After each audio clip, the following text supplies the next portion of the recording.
Hello hi friends, welcome back to our channel Sharada sweet home. ఎలా ఉన్నారు? మేమైతే చాలా చాలా బాగున్నాం. ఐ హోప్ మీరు బాగున్నారు అనుకుంటున్నాను. ఇదేమో పెద్దమ్మ గుళ్ళో మాకు తెలిసిన బంధువులండి, రిలేటివ్స్ ఫంక్షన్ చేస్తే వెళ్ళాము. అప్పుడు తీసిన చిన్న క్లిప్ ఇదైతే. ఇంకా ఫ్రైడే రోజు అనుకుంటా, సండే రోజు చేశారు. అయితే ఊరు నుంచి వచ్చిన మరుసటి రోజే ఊరు నుంచి నేను సాటర్డే రోజు వచ్చాను.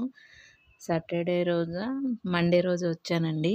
గుర్తులేదు నాకు ఎప్పుడు చేశారు ఏంటి అన్నది. అయితే అప్పుడు తీసిన క్లిప్పు మా అబ్బాయి తీసుకొని వచ్చాడు.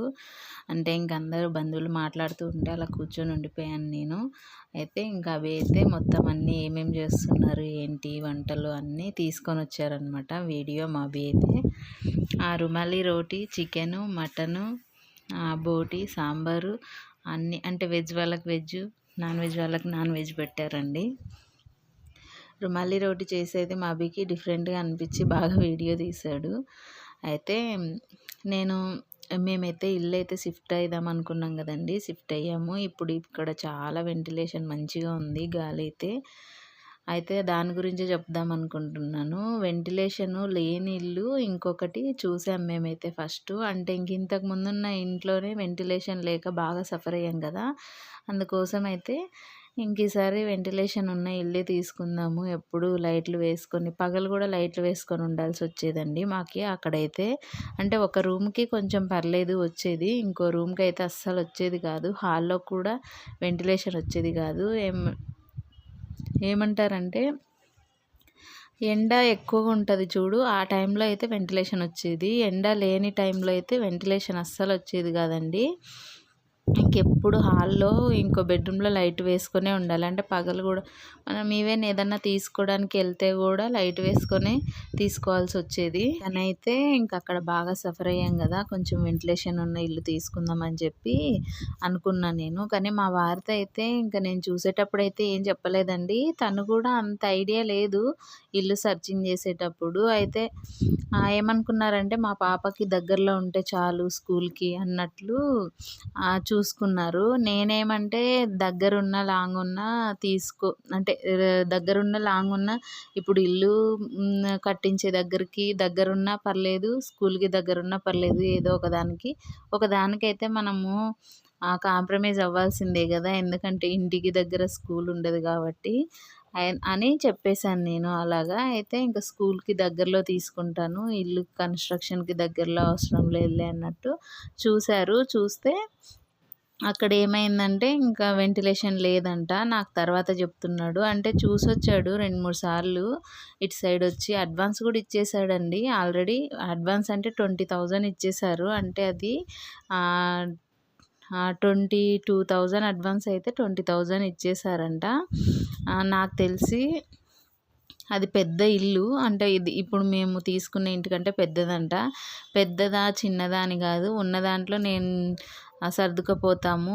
ఎందుకంటే సింగిల్ బెడ్రూమ్ అయినా పర్లేదు, వెంటిలేషన్ బాగుండాలి అని చెప్పాను నేను. తర్వాత మళ్ళీ అవును నేను సరిగ్గా చూడలేదు, వేరే వాళ్ళు ఉన్నారు అక్కడ వెంటిలేషన్ ఎక్కువ ఉందా లేదా అన్నట్టు అని చెప్పేసి ఇంకోసారి వెళ్ళాడండి. వెళ్తే అప్పుడేమో వెంటిలేషన్ లేదంట ఒక రూమ్కి, సేమ్ ఇక్కడలాగే. హాల్లో కూడా వెంటిలేషన్ లేదంట, ఒక్క రూమ్కే ఉంటుందంట వెంటిలేషను. అయితే ఇంకా ఆ రోజు చెప్పారు నాకు ఇట్లుంది అంటే, నేను అన్నాను ఇప్పుడే ఇంత సఫర్ అవుతున్నాము, మళ్ళీ సఫర్ అవ్వాల్సి వస్తుంది, ప్రతిసారి మనం లైట్లు వేసుకొని ఉండాలంటే ఉండలేం కదా అనేసి నేను అన్నానండి. ఆ తర్వాత ఇంకా సరే ఏదో ఒకటి ఆలోచిద్దాంలే అని చెప్పేసి, మాకు ఇంటికి దగ్గరలో ఉంటే బెటర్ కదండి. ఎందుకంటే నేను ఇంటికి కట్టే దగ్గరికి తిరగాల్సి వస్తుంది 2-3 సార్లు. పాప స్కూల్కి ఏంటంటే మార్నింగ్ వెళ్తే మార్నింగ్ ఎలాగూ వీళ్ళు డ్రాప్ చేస్తారు, ఈవినింగ్ ఒక్కటే కదా. అదే ఆలోచించుకున్నాం మేము. అది ఆలోచించుకొని ఇంకా సరే అక్కడ వద్దులే వేరే చోట చూసుకుందాం అని చెప్పేసి వేరే చోటు అయితే తీసుకున్నామండి. ఇంకా అసలు షిఫ్టింగ్ అప్పుడైతే మస్తు ఇదైపోయినాము మేమైతే. అంటే ఇంకా అనుకోకుండా ఊరెళ్ళామండి. ఊరెళ్ళేటప్పుడు నాకైతే ఇంకా 1 డే 2 డే అట్లా ఉంది ఇల్లు షిఫ్టింగ్ అన్నప్పుడైతే నేను సర్దలేదండి. ఒక 1 వీక్ ముందు నుంచే కొన్ని బ్యాంగిల్స్ అంట, మా డ్రెస్సెస్ వేసుకొనివి, బుక్స్ పిల్లలవి ఆ తర్వాత వచ్చేసి చిన్న చిన్న పింగాణీ గ్లాసెస్, ప్లేట్స్ అట్లాంటివన్నీ సర్దేసుకున్నానండి నేను ముందుగానే. అంటే ఇంక మళ్ళీ ఊరెళ్తామని కాదు గానీ, అప్పటికప్పుడు అంటే నాకు కొంచెం టెన్షను సర్దుకోవడానికి. ఒక్కదాన్నే ఉంటాను గదా! సర్దుకోవడానికి ఇబ్బందవుతదని జెప్పేసి ఆల్మోస్ట్ హాఫ్ వరకు నేను సర్దేశానండి. ఇంకా అయితే అన్నీ ప్యాకింగ్ చేసి నేమ్స్ అయితే రాసి పెట్టేసుకున్నాను. ఇలాగా నేను ప్యాకింగ్ చేసినప్పుడే ఎక్కడివి ఏంటేంటి ఉన్నాయి, ఎక్కడెక్కడ ఏం పెట్టుకోవాలి అన్నది మళ్ళీ వెంటనే మనం షిఫ్ట్ అయిన ఇంట్లో కూడా సేమ్ ప్రాసెస్ కదా. ఎందుకంటే ఇక్కడ ఎలా పెట్టుకొని ఉంటామో ఇక్కడ కూడా అలాగే సెల్ఫ్లలో పెట్టేసుకోవచ్చు నేమ్స్ రాసుకుంటే అని చెప్పేసి నేను అలా నేమ్స్ రాసి అయితే పెట్టేసుకున్నాను. ఇంకా కొన్ని సామాన్లు ఉంటాయి కదా, అంటే కొన్ని ప్లాస్టిక్వి బాగాలేనివన్నీ పడేసానండి. కొంచెం బాగున్నాయి, యూజ్ అండ్ త్రో చేసుకుందాంలే అని చెప్పేసి పెట్టేసుకున్నాను. ప్లాస్టిక్‌వన్నీ అంటే కొన్ని స్టీల్ సామాన్లు అట్లాంటివి ఉంటాయి కదా, ఏం కానివి అలాంటివి మాకైతే ఇంక అక్కడ ఎలాగో ట్యాప్స్ లేవు కదా, డ్రమ్లలో పట్టుకొని ఉండాలి కదా, అందుకని 3 డ్రమ్ములేమో ఉండే.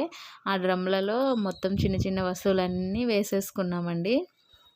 వేసేసుకొని ప్యాక్ చేసి పెట్టేశాను నేను ఊరెళ్ళేటప్పుడే. అంటే ఇంక దుమ్ము ఏమీ పడదు కదా, అన్నీ తోమేసుకొని నీట్‌గా తుడిచేసుకొని తడిగుడ్డ అంటే తడి లేకుండా తుడిచేసుకొని గుడ్డతో పెట్టేసుకున్నాము. ఇంకా వచ్చిన వెంటనే మేము ఇంకా ముందు రోజు వద్దామనుకున్నాము. మా వారైతే ఇంక వేరే ఊరెళ్ళి తొందరగా రాలేదు.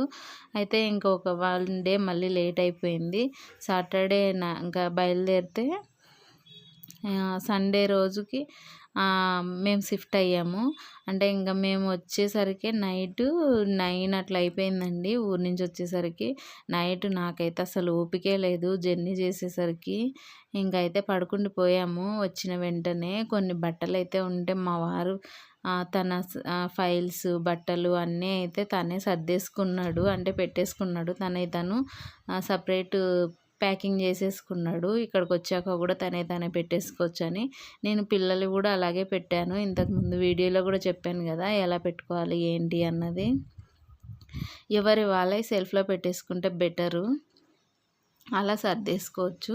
ఇంకో విషయం ఏంటంటే ఈ మధ్య డీమార్ట్‌లో బాగా రేట్లు పెరిగిపోయినట్టున్నాయండి. నేనైతే బయటైతే ఏది కొనను యాక్చువల్‌గా అయితే. ఎప్పుడూ ఒక 2 మంత్స్, 3 మంత్స్‌కి ఒకసారి డీమార్ట్‌కెళ్ళి సరుకులన్నీ తెచ్చేసుకుంటూ ఉంటాము. అయితే ఇంక ఈసారి సరుకులు తెస్తే ఎప్పుడూ అవ్వలేదండి. మేము వేరే వేరే వస్తువులు, స్లిప్పర్స్, తర్వాత షార్ట్స్, షూస్, పిల్లలకి టీ షర్ట్స్ ఏవన్నా అట్లా వెళ్ళినప్పుడు నచ్చినయి డ్రెస్సెస్ అట్లా ఏమన్నా తీసుకున్నా కూడా ఇంత అవ్వలేదు. కానీ ఈసారి 9000 అయ్యింది ఒకేసారి. నాకైతే భయమేసేసింది. ఏంటి అసలు 9000కి ఇన్నే వస్తువులు వస్తున్నాయా అనేసి. కానీ కొన్ని కొన్ని ఏరియాస్ని బట్టి ఉంటాయా అని నాకు డౌట్ వస్తుంది. ఎవరికైనా తెలిసుంటే కమెంట్లో కమెంట్ చేయండి. ఎందుకంటే మేము నార్సింగ్ డీమార్ట్‌కి వెళ్ళాము. అంటే అన్ని డీమార్ట్‌లోనే ఇలాగే ఉంటాయా, లేదంటే ఏరియాని బట్టి ఇలా ఉంటాయా రేట్లు అన్నది కమెంట్లో అయితే తెలపండి. ఎందుకంటే నేను అడిగాను డీమార్ట్‌లో పనిచేసే వాళ్ళని మొన్న కలిస్తే. ఏమనంటే అంటే డీమార్ట్‌లో అంటే రేట్లు పెంచారా ఏంటి, పెరిగాయా అనేసి. అంటే ఏం లేదు, అంత ఎక్కువేం పెరగలేదు, నార్మలే ఉన్నాయి అంటున్నారు. యాక్చువల్‌గా అయితే మేము ఇంతకుముందు ఆఫీస్‌పేటు తర్వాత మియాపూర్ డీమార్ట్‌కి వెళ్ళేవాళ్ళము. అక్కడ ఇంత అయ్యేది కాదు. నాకు తెలిసి 6000, 7000 అట్లా అయ్యేది. ఈసారి మరి కొన్ని కొన్ని తీసుకొచ్చినా ఇంత రేట్ అయింది. డౌట్ వచ్చి ఒకసారి మొత్తం లిస్ట్ చెక్ చేసినానండి నేనైతే. మొత్తం ఏ టు జెడ్ ఏముందో అది మొత్తం ఫస్ట్ నుంచి లాస్ట్ వరకు పక్కకు తీసి పెట్టుకుంటూ టిక్ కొట్టుకొని మరీ చెక్ చేశాను. కానీ అంతే వచ్చింది. అంటే రేటు చెక్ చేయలేదు నేను. వస్తువులు చెక్ చేశాను కరెక్ట్‌గా ఉన్నాయా లేదా, అంటే ఎగస్ట్రా ఏమన్నా వేసారా, ఒకదానికి 2 సార్లు బిల్లు అన్నట్టు చెక్ చేశాను. రేట్లు కూడా చెక్ చేశానండి. దానిపైన మనకి ఎంఆర్‌పి రేటు పైన కొంచెం తగ్గిచ్చే ఉన్నాయి. కానీ ఎందుకు అంత అయిందో నాకు ఇప్పటివరకు డౌటే. అంటే ఇంత రేట్లా ఇంత ఉన్నాయా? ఇప్పుడు మనము 9,000 అంటే ఒకవేళ మంత్లీ 3,000 అంటే గూడా 3 మంత్స్ చేసుకోవాలండి అవి. ఆ వస్తువులు 3 మంత్స్ చేయగలుగుతామా? లేదా? ఎలా చేసుకుంటాము? అన్నది ఉంటది గదా ఆలోచన. ఇంతకుముందయితే మేము 5, 6, 7 లోపే పెట్టేవాళ్ళము. ఈసారైతే మస్తయిపోయింది. నాకదే అనిపిస్తుంది. ఏంటి ఇంత అయింది రేటు అని చెప్పేసి. కాకపోతే ఎప్పుడైనా మన దగ్గర అమౌంట్ లేని పరిస్థితుల్లో అయినా మనం ఇంట్లో తెచ్చి పెట్టేసుకున్నాం అనుకోండి, ఏ టెన్షన్ ఉండదు కదా. తినడానికి ఉంటే మనము డబ్బు పరంగా ఏది సఫర్ అవ్వడానికి ఉండదు కదా. అట్లని మేము ఒకటేసారి తెచ్చి పెట్టేసుకుంటామండి ఎప్పుడైనా కూడా సరుకులైతే. అంటే ఏది క్రెడిట్ కార్డ్ అట్లా ఏమన్నా ఉన్నా కూడా ఇంట్లో అయిపోయినాయంటే 2 మంత్స్ 3 మంత్స్ వరకు తెచ్చిపెట్టేసుకుంటాము. మనకి ఏమన్నా పురుగు అట్లా పడతాయి అనుకుంటే తెచ్చిన వెంటనే జల్లించుకొని పిండులు అట్లాంటివన్నీ డబ్బాలో వేసి పెట్టుకోవాలి. తర్వాత ఇంకా పప్పులు అవి ఇవి అయితే కొంచెం దానిని క్లీన్ చేసి పెట్టేసుకుంటే ఏం పురుగు అట్లా ఏం ఉండదండి. ఇలా పెట్టేసుకుంటాను. సోప్స్ అన్నీ ఒక దగ్గర పెట్టేసుకుంటాను. తర్వాత ఇంట్లో సరుకులన్నీ ఒక దగ్గర పెట్టేసుకుంటానండి నేనైతే. ఈ వీడియో కనుక నచ్చినట్లయితే లైక్, షేర్, కమెంట్, సబ్స్క్రైబ్ చేసుకోండి friends. Thank you for watching video.